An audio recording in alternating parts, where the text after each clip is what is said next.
গত ৮ এবং ৯ মে পাকিস্তানের পক্ষ থেকে জম্মু কাশ্মীরে ও পাঞ্জাবে বিভিন্ন শহরে সাধারণ মানুষের উপর এবং ভারতীয় সেনাবাহিনীদের উপর যে ড্রোন স্ট্রাইক করছিল তার পরিপ্রেক্ষিতে ভারতের সেনাবাহিনীর জোরদার আক্রমণে পাকিস্তানের লঞ্চপ্যাডগুলো ধূলিসাৎ করার ছবি ভারতীয় সেনার অফিসিয়াল এক্স হ্যান্ডেলে পোস্ট করা ভিডিও চিত্রের মাধ্যমে দেখুন। জয় হিন্দ, বন্দে মাতরম, জয় জওয়ান। গত ৮ এবং ৯ মে পাকিস্তানের পক্ষ থেকে জম্মু কাশ্মীরে ও পাঞ্জাবে বিভিন্ন শহরে সাধারণ মানুষের উপর এবং ভারতীয় সেনাবাহিনীদের উপর যে ড্রোন স্ট্রাইক করছিল তার পরিপ্রেক্ষিতে ভারতের সেনাবাহিনীর জোরদার আক্রমণে পাকিস্তানের লঞ্চপ্যাডগুলো ধূলিসাৎ করার ছবি ভারতীয় সেনার অফিসিয়াল এক্স হ্যান্ডেলে পোস্ট করা ভিডিও চিত্রের মাধ্যমে দেখুন।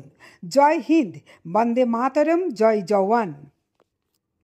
গত ৮ এবং ৯ মে পাকিস্তানের পক্ষ থেকে জম্মু কাশ্মীরে ও পাঞ্জাবে বিভিন্ন শহরে সাধারণ মানুষের উপর এবং ভারতীয় সেনাবাহিনীদের উপর যে ড্রোন স্ট্রাইক করছিল তার পরিপ্রেক্ষিতে ভারতের সেনাবাহিনীর জোরদার আক্রমণে পাকিস্তানের লঞ্চপ্যাডগুলো ধূলিসাৎ করার ছবি ভারতীয় সেনার অফিসিয়াল এক্স হ্যান্ডেলে পোস্ট করা ভিডিও চিত্রের মাধ্যমে দেখুন।